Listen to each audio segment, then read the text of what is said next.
You're listening to Good Morning Gwinnett, a division of ABK Media Group, hosted by Audrey Bell Kearney, sharing stories about people and places around beautiful Gwinnett County every day at 9 a.m. Southern living at its best.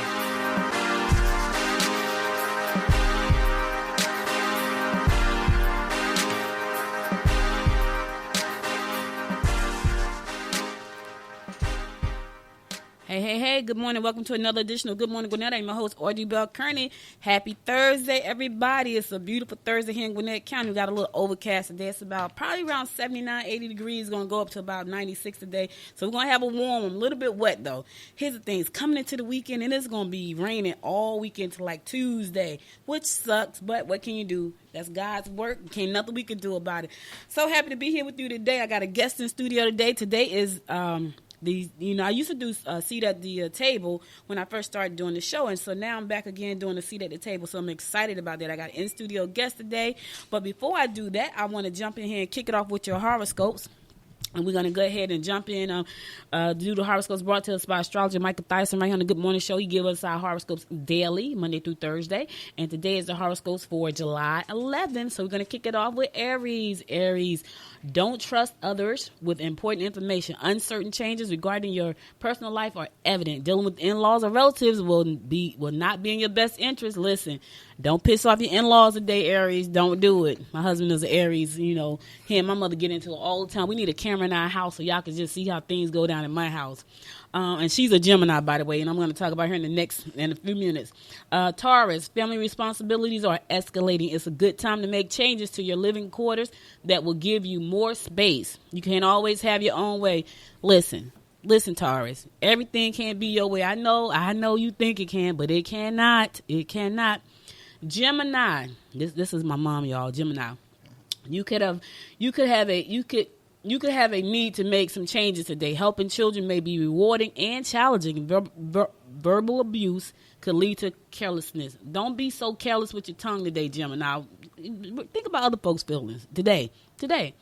Cancer, resist secret affairs. Listen, I say this all the time. If it's a secret, you shouldn't be doing it. So resist any secret affairs today that could be detrimental to your reputation. You got a rep to protect. Think about that. This could be a serious relationship. This is a great day for family, outing, or just a drive. Leo, your partner may be somewhat irritable today. New relationships could evolve through group activities. Hard work will not go unnoticed. So, people are watching you, Leo. They're watching you. They know you do some hard work, so they are watching. Don't think so, but they are. Virgo, visitors may relieve the tension. You should be able to get involved in an interesting proposition today. You make someone else look bad. Ooh. I hope you're not doing that on purpose. I hope you're not making somebody look bad on purpose. Listen, I'm going to come back and bring you more of the horoscopes right after this song. We're going to pick it up with Libra on the next segment.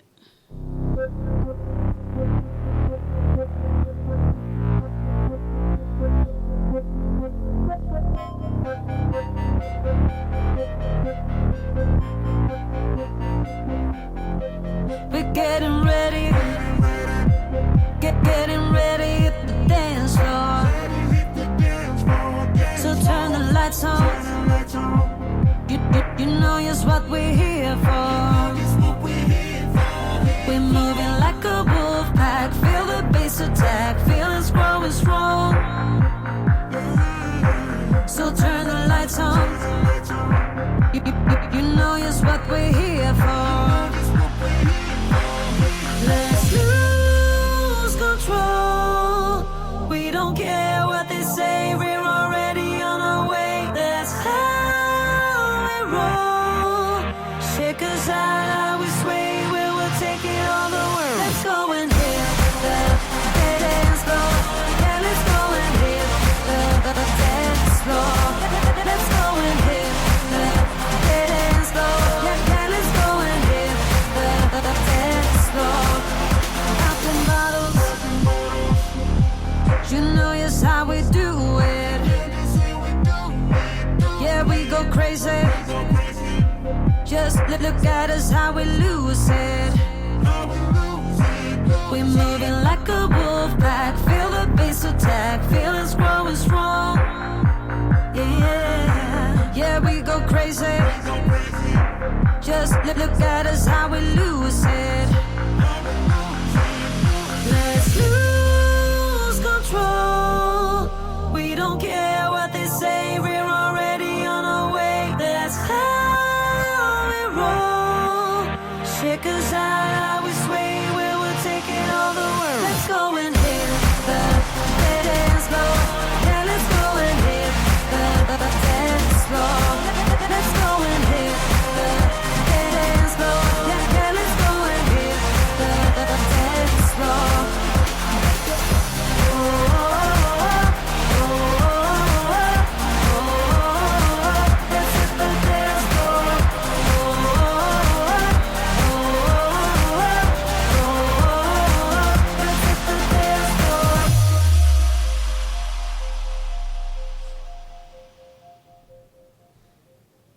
Hey, welcome back to the show. This is your girl, Audrey Bell Kearney, giving you a daily horoscopes brought to you by astrologer Michael Thyssen right here on the Good Morning Gwinnett show. We're going to pick it up at Libra. Libra, one-sided relationships are likely. You may find yourself interested in more than one person. Just be yourself and don't be trying to do a triangle thing. Listen, keep it clean.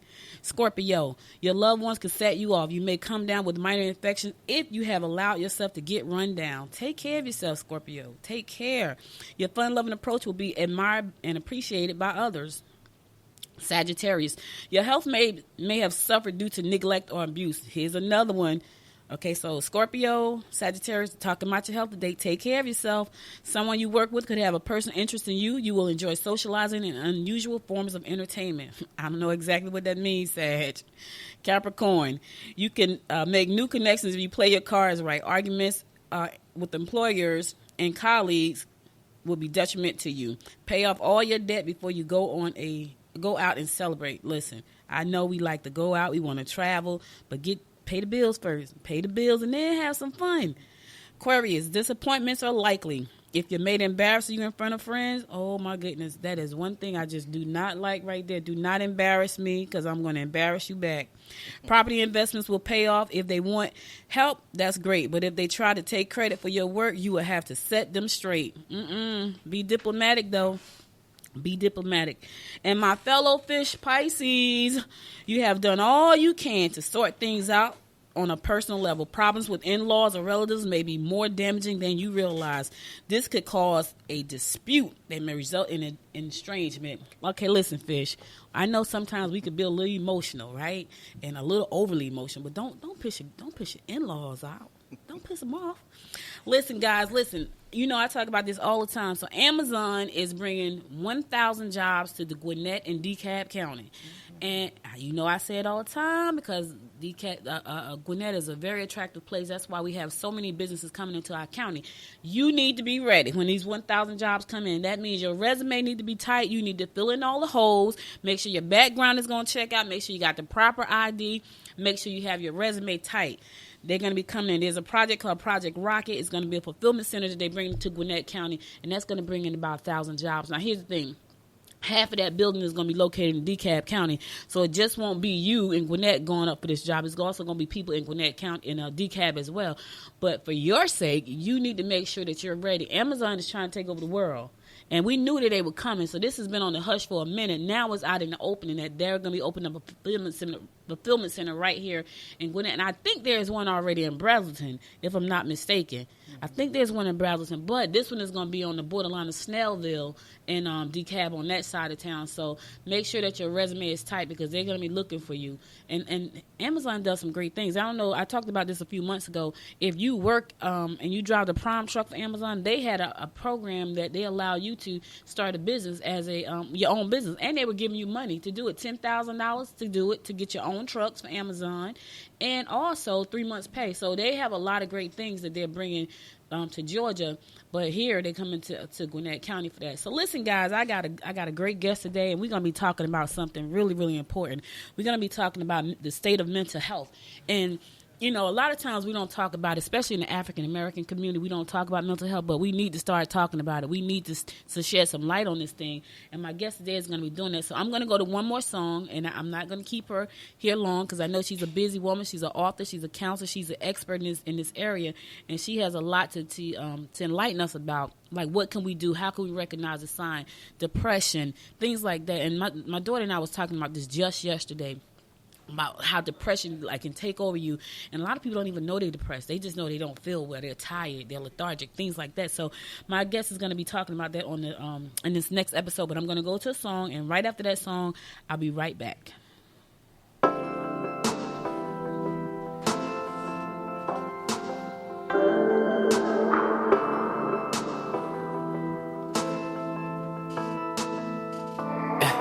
Got some dollars in my pocket and I really wanna spend them on you.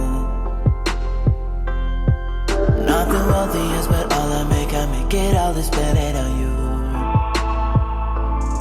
Now be a date for the night, be my plate, make tonight come through and trip. Take it slow, although I'm ready for more. All my cards are on the table and I'm putting all my money on you. So kiss me, don't you stop, you're gonna miss me. And I'm all ready to end this. Don't even let it cross your mind. And do this with me, we feel the rush, we amplify. Feel the rush, we amplify. Amplify. Feel the rush, we amplify.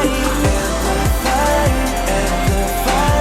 Feel the rush, we amplify. Got the thing that you want, but I'm really not the man that you need. You're spending time on my arm, knowing it will end eventually. I keep it real and you know I'm ready for more. Although I'm rolling on tight, but it's you and your fire. All my cards are on the table and I'm putting all my money on you. So kiss me, don't you stop, you're gonna miss me. And I'm all ready to end this, even let it cross your mind. Do this with me, with feel the rush, we amplify. Feel the rush, we amplify.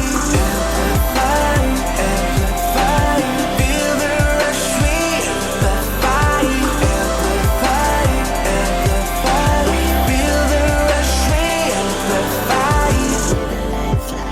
Feel the rush, amplify, living life, flying high. Feel the rush, amplify, living life, flying high. Feel the rush, amplify, amplify, amplify, living life, flying high. Feel the rush, amplify, living life, flying high. Feel the rush,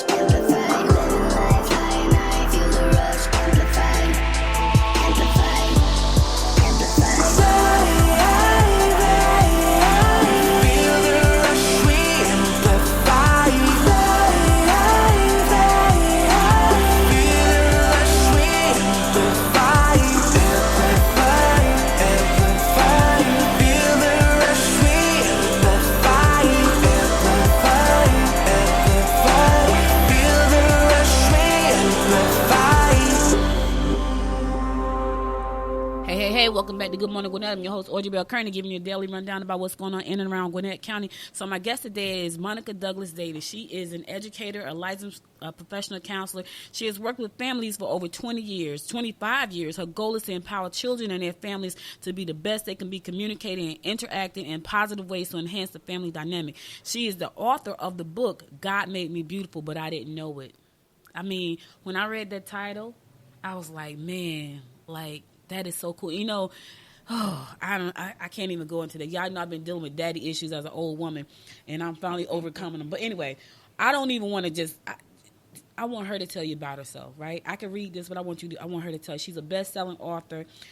She's the author of a best-selling author of the book, The Voices Behind Mental Illness. That is real, y'all. And we need to start talking about it, and we need to keep bringing awareness to this issue. So that's why she's my guest today. She's a community activist here on this particular topic. She's helping families and individuals deal with these things, talk about these things. So without further ado, welcome, Monica, to the show.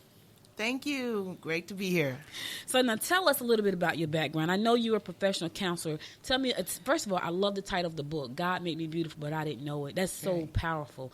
Tell me a little bit about your background, where you're from, and how you got started. Right. Well, thank you for having me here. I'm excited to be here and to talk about these things. I'm originally from Chicago, born and raised. Chi-town. So, yeah, Chi-town in the house, one of the many transplants here in Atlanta, and grew up in a family of 8. And so I'm the oldest girl out of 8, and we're all 2 years apart, except number 6 and 7 are a year apart. So my parents been married 54 years to date. They still live in Chicago. Nice. I decided to be the adventurous one, I guess, and relocate and reestablish here. And I also have a sister that's in North Carolina and a brother in Ohio. The rest are still in Chicago. But just growing up in a large family, trying to find your place and how you fit in, and my place of significance has always been an issue for me. And so I think that it kind of helped birth the book, God Made Me Beautiful, because I didn't know I was. No one told me I was. Great parents, love them to death. They provided for me, but they didn't know the emotional things that I needed. And growing up back in the 70s, I'm telling my age a little bit, but that's all right. Hair was a big thing. I have brown skin and I had short hair. And so, people kind of talked and teased me because I had the short hair. Mm-hmm. And so I was told I was ugly, and I had no one to tell me otherwise. Even on TV, there weren't even that many shows on. Good Times, which is still my favorite show to date, that was the show on that I watched as a child growing up. And so we had some similarities. We didn't live in the projects, but we grew up in the inner city, in the hood. And so just dealing with those struggles and not knowing that beauty is what's inside and not on the outside caused me to have low self-esteem and get into some unhealthy situations and relationships and just do some things that were not pleasing to God and also just not to myself. God takes care of children and fools, and I was both many times. So that's a little bit about me. So that's a remarkable story, but I think that's a story for a lot of us. Like, I listened to your story, and I was always a fat kid, always, as far as I can remember. And, but here's the thing, I was a tough fat kid. Like, gotcha. I wasn't just a fat kid. Like, you can't say nothing, we're going to fight. So that was how I was going to be, because I had to defend myself and I had to defend my brother. There's 2 of us. But I totally relate to that and people would say stuff to me like, you got such a pretty face, but. Right. I would hate that statement. I hated that statement, and that could have really damaged me, but it didn't damage me. What it did was made me tougher, because like you, I grew up in Newark. So the tough streets of Newark, you got to be tough. Now, so this is your story. Is this what brought you to become a counselor, tackling this type of issue? What made you say, you know what, I need to be a voice for the people who are dealing with these things? What made you go into that profession? So, it's ironic you would mention that. I do think that our early childhood experiences do kind of mold us somewhat to what we aspire to be. But when I was 9, I knew I wanted to be a nurse. I just said I was going to be a nurse. I knew I always wanted to help people. My parents, to this day, they help and serve all kinds of people. And so it was in me to be a server, a nurturer. So I went to school, college, decided to be a nurse, went to, did some, what do we call it? They called them candy stripers at the time, but volunteered. And so I was starting to talk to people, and I saw that I was better talking to people because the nurses were taking care of their physical needs. The doctors were taking care of them, but they had issues, maybe like I worked in a ward where they had new moms. So they were like, well, I don't have diapers. I don't have Pampers, or I don't have a crib, or I don't know what to do. I don't know what to do with this little baby, or, I don't know how to challenge 3 babies or 3 kids. And so they would talk to me. And so it was a gift that God had given me naturally to be able to talk to them. And so I decided to change my degree to psychology. So I got a degree in psychology.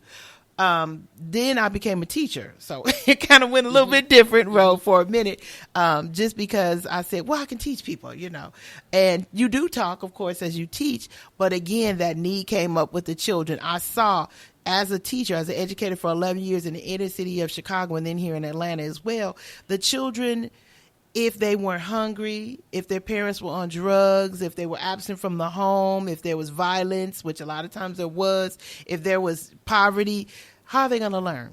How are they really truly going to come and put their pen to paper, or pencil to paper? Their mind is not even functioning right. I had children stealing food from me. One little girl, I'll never forget her name, was Linda. Sorry, Linda, I'm telling on you, but she's grown and gone. But she stole a soda off my desk, and I didn't know it because she didn't have anything to drink at home. Wow.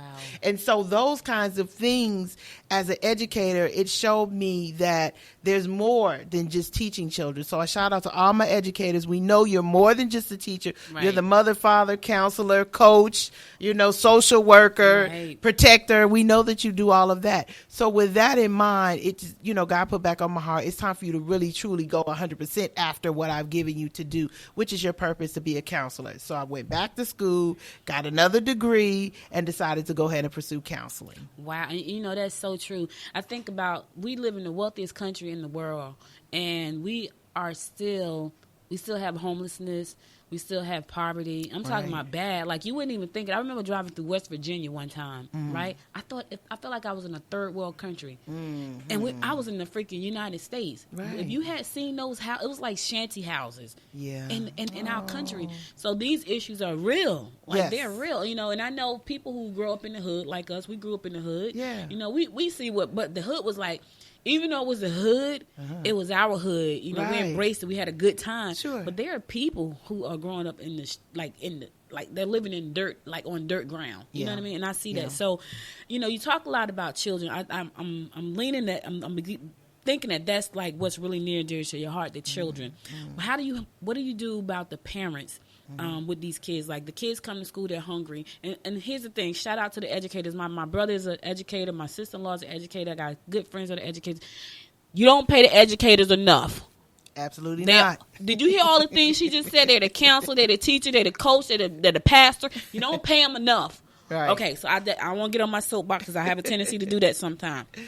And it's so funny. He said, I knew I needed to talk. Me too. That's why I do this show. Right. It allows me to run my mouth There you every go. day. All But anyway, right. the parents. So you have parents who are raising these children, and the children that come to school, they don't know anything but what, go to school.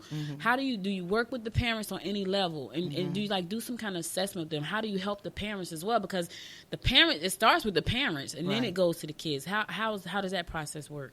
So absolutely, when you come in to see me at Cares Counseling, that's the name of my company, I do assess the parents, because they're actually, even if you go on my website, carescounseling.com, you can see assessing your parenting style, because that determines a lot, your style of parenting, and actually helps me help you to do, we call it a treatment plan, but kind of an action plan of what's best for you and your family and your children. But even with that, I just kind of see what the level of openness with the parents are. Because to be honest with you, if they're not open, then it's going to be more of a struggle. And then what I do at most is still try to work with the child.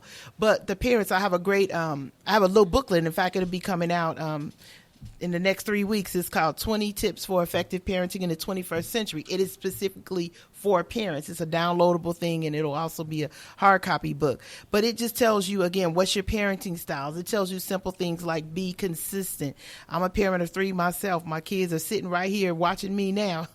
And, you have to be consistent with your kids, and a lot of times we do only what we were taught. Right. Or we do it out of necessity from abuse or whatever, our traumas as a child. So, maybe you're hard and you don't even know you're hard. Maybe you're passive, you don't know you're passive. Maybe you're authoritarian, like military, especially, military families, like, yes, no, do it. There's no room for negotiation. And so, you need to find out that children today are different. We got technology. We didn't have that. Come on now. Growing up, right. we That's didn't right. have any of that. That's right. The closest we had to play with the sticks on the street and the balls and That's rocks right. and all of That's that, right. That's right. because that's what we had, That's right. Nowadays, you can't see a 1-year-old has a phone. That's right. If, a tablet, iPad, they have this technology. So, they have access. Even learning is so much different. So, you know what? I tell the parents, your children can teach you. So it's not just that we teach them, but they teach us as well. So once the parents see that, I did learn that. Look, you need something technology, your children will hook it up for you in a minute. That's right. So it's kind of a give and take. So parents learn from the children, and then I work with them as a family unit as well. You said something about parenting styles. How many parenting styles are there? Because, we got the do as I say, not as I do. That's the only one most of us know. What are the parenting styles? What are some of them? Okay. One of them, a couple of them. Yeah, absolutely. So the reference frame I come from, there are 4 main ones. So we have what's called authoritarian. So that, again, would be like military style. So it's just there's black and white, yes and no. It's orders. And, of course, like in the service, you can see why that would be beneficial. You have to follow orders because lives are at stake. So those are people that have regimens, routines. There's no variation. So they're very strict. The good thing about that is usually compliance is high, but usually there's no connectivity to the parents. Those children are the ones that's ready to run from home. When they hit 18 or whatever age, or even early, if they can get out, they're gone because they've had no freedom. And so they've had no choice in saying the matter. Then there's authoritative. And that one is the key one that we really like in psychology, we really promote, which is firm but fair. So you get to have some dialogue with your children. So you can say to them, no, I know you want to be on your phone till 2 a.m, but no, you have school. So if you're on the phone till 2 a.m, you're going to be sleepy. You're not going to be able to wake up and get on time and be ready for school. The child and you have a dialogue. Well, maybe we can let you, go to 10 and see how that goes. And so the child has some input because they say, well, I'm talking to my friends or whatever they say. So there's input between the child and the parent, but there are still some rules. The parent still does say, hey, this is for your health, your safety. And so again, that's the one that it allows communication and as well as collaboration. Then there's something that we'll say laissez-faire, as the French would say, which is permissive parenting. We've seen those people where you just do whatever the heck you want to do. Just let go. Like it was like back in the 60s, free love, hey, whatever. But the children don't have any accountability, no responsibility. And, they're spoiled because they think, these privileged, entitled people that we see nowadays that think they can do anything and everything the way they want because they had no boundaries. These are the kind of kids you see running around the store tearing up stuff. These are the kids, and honestly, I've seen this. They go in the store and they will throw stuff. They will, have a fit if their parent doesn't give them something. And the parent, what do? Back down, give it to them. Every single time because they be the buddy of the friend, their buddy. No, I believe, and that's in the 20 tips for parenting, you're not your child's best friend. You can have some friendly characteristics, but no, you are a parent.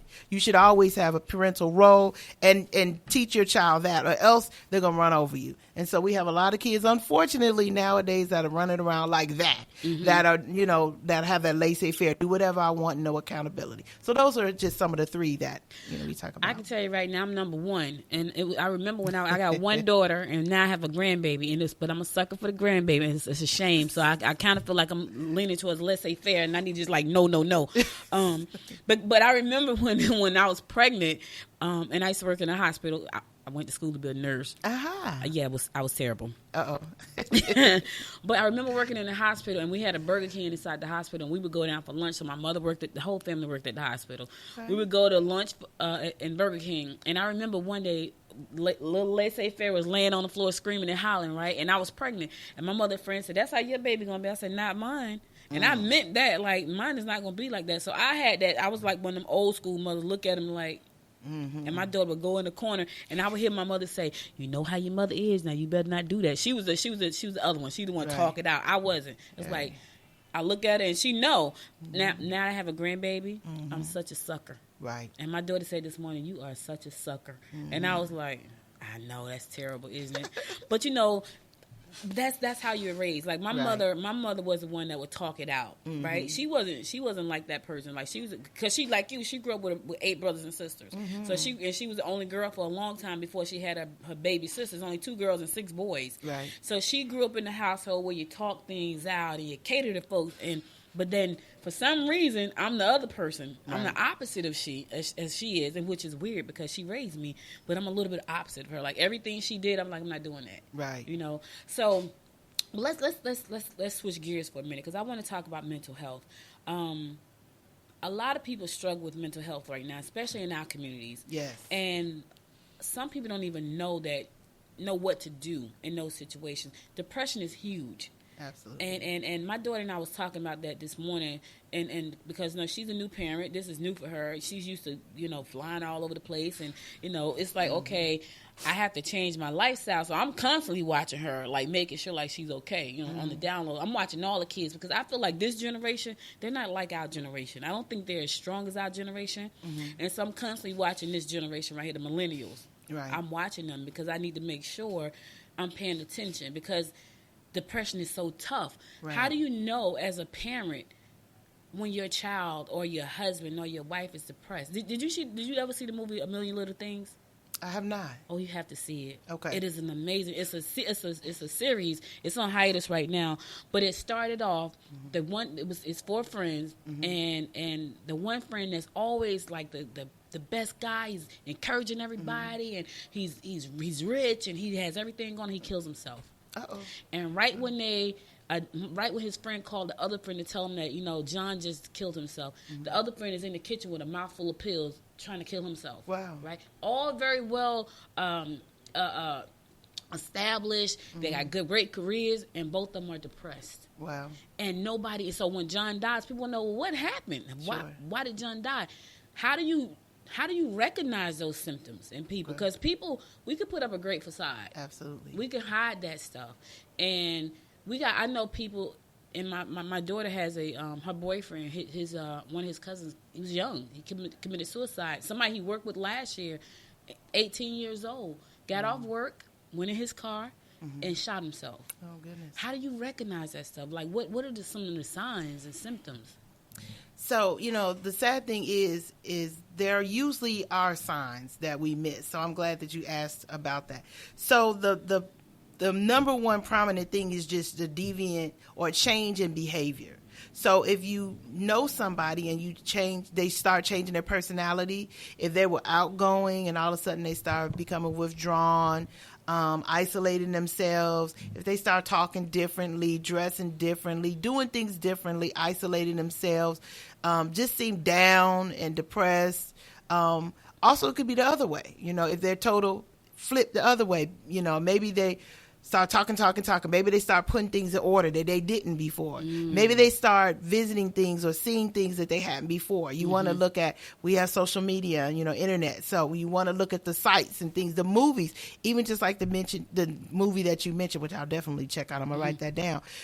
If you're looking at a lot of dark and dreary kind of things or things that are negative, if you're around people that are negative, associations, if there's some type of, with children, especially bullying, social media, of you getting bad posts. And that's what's happening now. Back in our day, somebody say, oh, you ugly. And I'll maybe be mad or cry, but that was it between you and me. Now they put on there, you an ugly fat cow, and the whole world sees it on social media. So the level of stress and depression can be so much more magnified now. So you really honestly have to look at all of that, the social media, the people that they're around and the things that they're doing. And again, attire, demeanor, if they're not eating, if they're not sleeping, if they're up just days at end, they're depressed, they're sitting in a corner, they won't come out of, the bed, they don't want to dress, they don't want to shower, they just sit and just seem solemn and down and just not joyful. You can tell when someone's spirit is really down. But I think the important thing is make sure that you're in their life. I guarantee you, everybody, even the people that put on a facade, there's usually one person that sees something that doesn't sit right with them. And I always say, if you feel something, investigate it. So don't just let it go by. I was like, they just having a bad day. Ask, because that one day you ask might be the one time that you're stopping them from hurting themselves. That might be the one chance that you get to help them save their life. So don't just see something or feel something without investigating and asking about it. Now, what do you do when you do see something and you go to that person and say, hey, is everything okay? And they say, yeah, everything is good. But you see that everything is not good. You're feeling in your spirit that everything is not good. And you really don't know. I'm not a professional like you. Right. Like, I don't know what they say okay. And my personality is, if you tell me you're okay, I'm going to take you at your word. You're okay. Right. Even though I may feel a certain kind of way. How do people, what do they do? Like, I might say, okay, little Johnny ain't looking too right, or he's acting funny, he's sleeping a lot, and I say, Johnny, you all right? And he's like, yes, Miss Audrey, I'm fine. And then the next thing I know, Johnny's not fine, but I don't know what to do past, yes, Miss Audrey, I'm fine. What do you do past that? So a couple of things you can do is sometimes people just need a listening ear. Everybody who commits suicide has lost hope. They're desperate, right? And when you're hopeless, you become desperate and you do things that you wouldn't normally do. Sometimes just to be there. Now, here's a movie I know we do know probably that we've seen. Remember in Tyler Perry's Why Did I Get Married To? When Janet well, what's her name? I don't remember. Janet Jackson, you know, she was getting a divorce, and she was just in the house. I remember she wouldn't answer. The friends was calling. They even came by. She was just sitting there. She was down and depressed. But when they finally they kept on. They were persistent. So you must be persistent and let them know. Just even, you know, they're probably looking at something, even if it's a cell phone, send them a message. Hey, thinking about you. Went to the mall. You want to go? Getting something to eat? I can bring you something. Hey, you know, I know you like pizza. I want to bring you a slice by. You know, make sure they know that someone's there because they think they're by themselves and no one really cares and no one can help them. And so if you're there, that presence, like in the movie, they came and just sat with her. You know, they were all on the stairs and they put their hands on the shoulders and they didn't say anything. She just needed somebody there. And so sometimes people need someone there. When they feel you're there and that you really care and your presence matters, usually in a matter of time, that's different for each people, they'll open up and start sharing things with you. And then you can see, okay, well, maybe we need to go to the hospital. You know, if it's that extreme. I mean, if they're sitting there with a loaded gun, absolutely, we want to take that away, you know, or some other pills or some type of self-harming behavior. Then we make sure that we get someone that's a professional that can help them. Sometimes, you know, you give them the suicide hotline, even if you have to text them that. You know what, I'm really concerned about you. Here's the number to call. If you don't want to call me, call these people because they don't know you. Sometimes people are afraid to talk to their individual or immediate friends and family because they're embarrassed. Right. They don't want you to know they're struggling, especially when, let's say, you had a good high, you know, life and things were going well and everything crashed. You question and doubt yourself, and you don't want people to see you at that low level, so you might not share with them. So that's why they'll talk to someone like me because they don't know me. I'm a counselor. I don't have a stake, you know, in them. I just want them to be better. And so you will, you know, call a counselor. People like myself, I'll talk to people and advise them how to talk to someone, even if they don't see me or not. They need to speak to someone that is experienced and knows the signs and symptoms so we can tell them, take them to the hospital, get them to the doctor, you know, go sit with them, make sure you remove the weapons or pills or whatever of those nature. And so those are some things that you can do. You know, as you were talking, I'm sitting here thinking about that show I was talking about, A Million Little Things. So he was the one that was always encouraging people. Nobody was paying attention to him because he was the one that was the uplifter. Right. But he was struggling. Yep. So for that person, like, how do you recognize it? Because they had no clue. Like, they had no idea because he was the one that was. Right. Every Friday they came to dinner at his house. Every game, every birthday he celebrated. Like, he was always that person. How do you recognize it in that person? So I wish I'm gonna have to check it out. Really, maybe it's on Netflix or something. I'm gonna have to write it down. It's a good show. Yeah. So again, I don't know the movie to see, but still something was going on in his life. Again, I don't know what it was with him. Maybe it was relationship wise. Something was going on, but you still just got to check in, even when everybody's happy. You know, ask them specific questions, you know what, and in specific areas, you know, not just how's work. Okay, well, I'm the CEO, so that's very stressful, you know, being the top of something because you got all these people under you got to work for or working for you and things and expectations and pressures. So you might even ask them, man, you got this big, beautiful house, cars, money, whatever, but how are you doing? Just ask them, you know, in and of you, are you happy where you're at right now? Not are you showing us all these glamour and glitz things, but how are you in your spirit? You know, how do you really feel? What makes you joyful? You know, what makes you happy? And then see what they say. If they truly are your friend and they believe that you're there for them, then they may disclose, well, you know what? Everything looks good, but really I'm hurting. I talked to someone last week, as a matter of fact. They had lost a friend to suicide, 50 years old. And they were telling me, they were talking to someone else and telling me, yo, you know, such and such passed away. He committed suicide. And the phone went silent. And this is somebody they've known for years. Right. And the phone went silent, and that person just started crying. It was a guy. Right. And just started crying. Right. And said, what's wrong? Like, yo, that's where I was. I was in that place. Exactly. I was in that dark place. And, you know, I was right there. And that person, like, I had no idea because of the facade that we put up. But that person went and got some help. Great. In our communities, a lot of times, now we're getting better. Yeah. I think because of people like you who are bringing this conversation to the forefront. But still, you know, there are people who say, you know, I don't need to go talk to a shrink. I don't need to go talk to a counselor. Right. You know, I don't need anybody trying. I know what I need to do, but you really don't. Right. What do you say to the people that know they need help and they just feel like that a counselor or a doctor, they can't help me, or I'm embarrassed to go see them, or black folks don't do that because that's our thing. We don't go talk to counselors. Right. So, you know, the good thing about that now is, unfortunately, in America and the world at large, we are like celebrity based or starstruck, so to speak. Taraji P. Henson just did something, you know, recently, and she really, I think, opened up the door, you know, for a lot of us and some, you know, other people, you know, other African Americans too. Unfortunately, because we look up to some of these big name people, you know, or celebrity type people, and so I think the more that those type of people actually come out and say, yes, I sat on a chair, you know, yes, I went and got some counseling, you know, yes, I went and talked to a doctor, yes, I'm taking medication. Even Jennifer Lewis on Blackish, you know, she talked about how she's bipolar, and, you know, even she's been everybody's mother, you know, on every single movie, she's been the mother for somebody, but how she struggled, you know, with bipolar, and so many different celebrities, I can name, you know, more that are saying that they're getting help. And so I think it opens the door. And also, I just think we need to not think of it as white people do that, we don't do that. Or, you know, other kind of people do that, we don't do that. Or even that we can't afford that. You know, you know, I'm barely making it, how can I do that? There's free counseling that's available, you know, right here in Gwinnett County. We got Viewpoint Mental Health down the street from where we're at right now. That's income based. You know, a lot of us, like myself, we take insurances, or we have sliding scales. I'm not going to say this too loud, but every now and then I'll do it for free, you know. You only heard that if it's just you. But anyway, you know, there's help that's available. Seriously, yes. There are programs, organizations that will be there for us. I just was reading about a Black Play Therapy Symposium that just happened. So there's stuff that's just for us, organizations for us. You can reach out to them, and then you can find the right place for you.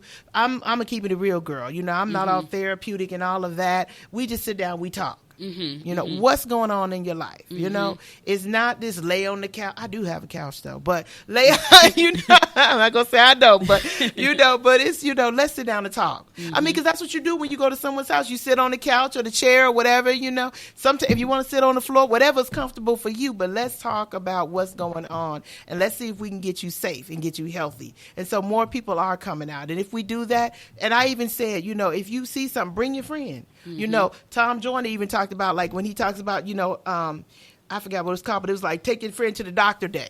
So I say the same thing for mental health. Take your friend to the, you know, mental health facilities. Nice. So we need to do that. Just do mental health check-ins with our people. You may not have to call it that. Just, I'm checking in with you. That's it. Right. Just to check in. Right. And then they'll say, you know, how you doing, how you eating, how you sleeping, what's going on. And then that opens up the door to communication. Wow. Listen, guys, we're going to go to a song. We're going to come back because I know Monica has some great things that she got planned coming up that you guys can really get involved. And so I want her to talk about that before we get off the show. But I'm going to a song, and I'll be right back after this next song.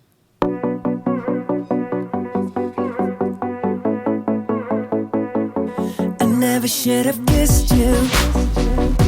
I never should have gone there, but I couldn't resist you. Never felt like that girl, I swear. I probably should run, girl. Try to make this all undone, girl. I never should have kissed you. I never should have gone there. I know that this is problem, and I know that it would kill me, kill me, but I can't resist.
'cause I'm playing with. Yeah,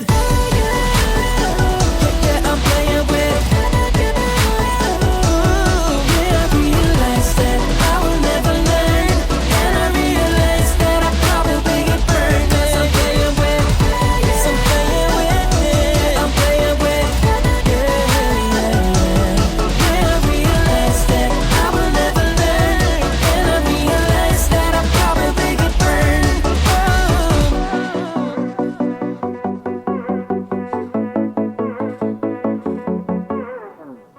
Hey, welcome back to Good Morning Gwinnett. This is your girl, Audrey Bell Kearney. Listen, I'm doing the seat at the table today. Ms. Monica Douglas Davis, she's talking to us about mental health, which is a real serious issue right in all of our communities. I mean, everywhere. And so she has shedded some light on this thing, but she has some things she want to talk about because she has an upcoming event, and she wants to share. So go ahead, Monica, share about your event. All right. Well, I'm definitely inviting everybody out to the Get Connected Parent Expo. That's going to be on August the 3rd from 9 to 2 p.m. It's going to be at Zor United Methodist Church, which is in Snellville, Georgia. We got so many great activities planned for you all. We have special ed teachers that are going to talk about all those needs. We talked earlier at the top of the show about school and needs of that nature. And there are services and supports. Parents, you need to know your rights. You need to know about school choices. You need to know about every child is not ADHD just because you're African American or whatever, just because you got a little busybody hyperactivity child, and you need to know your rights about that. So we got someone talking about that. We got a social media specialist coming out that's going to talk about internet. Remember I mentioned that earlier. We need to know what our children are watching and being exposed to. Predators are out there. It is real. It is serious. It can be your child. So we want to help you with some support with that. We also have all types of vendors that are going to be selling their services and products that'll be there. We have the fatherhood program is going to come out. Talk to fathers about their rights. Yes, you may be a non-custodial parent, but you have rights. So we're going to have someone talking about that. Got to talk about the money, y'all. So we got a financial expert that's coming out. We want to have build financial legacy for our children. And so we got an expert that's going to talk about finances. We talked a little bit, about you saying you being a, bigger girl, and I understand the struggle is real. So we got a healthy shelf coming out, talk about some food, healthy choices. We're busy on the go. We don't have time to cook, but we do. We got all kinds of microwaves, and we got convection ovens, and we got the air fryer cookers, and all these things that are programmable. And you know what? I realized, seriously, I went to the doctor, got a health checkup lately. This food we eating out there in the streets, it is meant to poison us. This is meant to hurt us. This is meant to make us have diabetes, heart, high blood pressure, and all of that, and these preservatives. So we got some healthy alternatives to all of that. And, of course, we're going to talk about mental health, my specialty. Got a couple other people talking about that. We got some games, activities for kids, going to do some face painting. We got back to school. It's back that Monday, so we got school bags, giveaways, school supplies, free. Did I say free? So we got lots of goodies for you, but we want you to sign up because we do have a limited supply. You can go and register for free on Eventbrite, or you can go to getconnectedparentexpo.com and you can sign up for there. Again, we're still looking for a few more vendors. If you want to get out there, we're expecting, quite a few hundred people. The schools are going to be involved as well. We got some churches that will be involved. Zor Church is a big sponsor, and so they'll be giving away, again, book bags and school supplies, and we'll have food because you got to eat, so we're going to have all kind of fun stuff. So we would love for you to come out for that, and that's going to be August the 3rd, and it's at Zor United Methodist Church in Snellville, Georgia. And again, the website is getconnectedparentexpo.com. What are the hours for the event? The hours are going to be from 9 a.m. to 2 p.m. All right, listen, from 9 a.m. to 2 p.m., show up. Some good stuff out there. Man, I want to thank you so much for being my guest. This was really, I haven't done a seat at the table since probably episode number 12. I'm on episode 116 right now. So I'm happy to be bringing this back because I want to have more leaders, more community activists at the table to talk about things that are concerning to you, things that you want to know about. I'm going to have entrepreneurs here talking about business because a lot of that whole depression thing, entrepreneurs go through it. Yes. They go through it because Absolutely. we are so busy trying to grind and make it happen. And then we look at other people.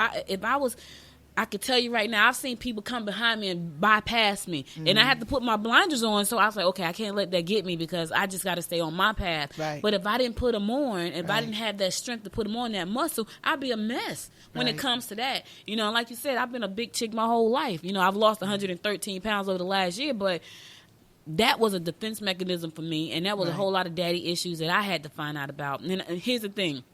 I did a hypnotherapy session, and when I did that, I had a breakthrough like none other. And I've been on a whole different grind, and I'm not ashamed to tell people that, you know, because I want to know, you know, heck, why have I not hit $1 million yet? Right. That was my thing, you know, and so I have some success, but I have not crossed that $1 million mark, and I was like, I want to know why. Right. And when I had that session, it was because I had father issues. Absolutely. Because my father was critical of me. And so instead of me focusing and doubling down, I always made everything really big. Right. It was like being a perfectionist almost. Like it was never good enough. Everything I did was huge. And my daughter would say, that's because you make everything too big, right? And I would hear her say that but not know what that meant. Right? Until recently when I had that session and a young lady said, you know, I want to do this for you. And I was like, oh, okay. You know, I was like, we're going to videotape it. We're going to put it on TV. You know, you know, I got a TV network, so we're going to put it on TV. I'm going to videotape the whole thing. She's like, you sure you want to do that? And I was like, yeah. Okay. Right? When she sent me that questionnaire and I'm looking at it, I said, yeah, I don't think I want to videotape this and put it on TV. And she said, I didn't think you would. Right. I didn't, because it's really deep. And it was really deep. And I mean, I was hypnotized, but I was still kind of present a little bit. As soon as she put me under and asked me like 2 questions, all I remember was just crying. Wow. And I'm not a crier. But I got a huge release. So what I'm saying, guys, is find somebody to talk to. Yes. You know what I mean? Find somebody that's going to help you. Don't be so shut up in your own head that people are going to judge you. They're going to judge you anyway. And that's what I had to get to the point. They're going to talk about me. They're going to kick my back in anyway. Right. Everybody's not going to like you. They're not. Everybody's not going to like me. And I'm okay with that now. True. But here's the thing. I know that when I need to talk to somebody, I need to talk to somebody. It may be Georgette. Right. That's my partner over there in crime. Right. You know, I'll go talk to my daughter. I'll talk to my husband. Right. You know, you have to talk to somebody. Talk to God? Hey. Talk to God. Listen, he get tired of me. So I had to talk to some humans because he'd be like, oh, my God, you again? You know? He doesn't. He's always there. He's listening. I know. I'm just kidding. And I talk to him a lot. So, but listen, thank you so much for being my guest today. It was really enlightening and eye-opening. And just, you know, to hear it coming from a black woman in this profession, I hope that, you know, not just African-American, but anybody at the sound of our voice, if you know that you're feeling some kind of way, or if you notice a change in someone around you, even if it's at work, you know, sometimes we get so caught up in the minutia of like work and, you know, pissed off about our jobs. And like, if you have not seen A Million Little Things, you got to see it, because those guys were great. They were great at what they were doing, and they were miserable to the point where one killed himself and the other wanted to. Wow. And it was crazy. I'm looking like, wow, really? So check it out. But listen, thank you again, Monica, for being here. I'll be back again on Monday. Thank you. God willing. God willing, I'll be back on Monday giving you more about what's going on in and around Gwinnett County right here on Good Morning Gwinnett. I forgot to give you my daily inspiration. I don't have a quote today. I forgot. I was so excited about this interview. I totally forgot. But here's the thing. Stay prayed up. Stay safe. Right. You know, tell somebody you love them. Give them a hug. I'm a hugger. Like, hug them. Right. You never know. You just never know. I'll be back again on Monday, God willing, guys. Have a safe and wonderful weekend. Until next time, make it a great day. You've been listening to Good Morning Gwinnett. Make sure to tune in daily at 9 a.m. Eastern Time to find out what's happening around Gwinnett. If you miss an episode, go to www.goodmorninggwinnett.com to catch up. If you like this episode, go ahead and subscribe to the show now and share it with your friends.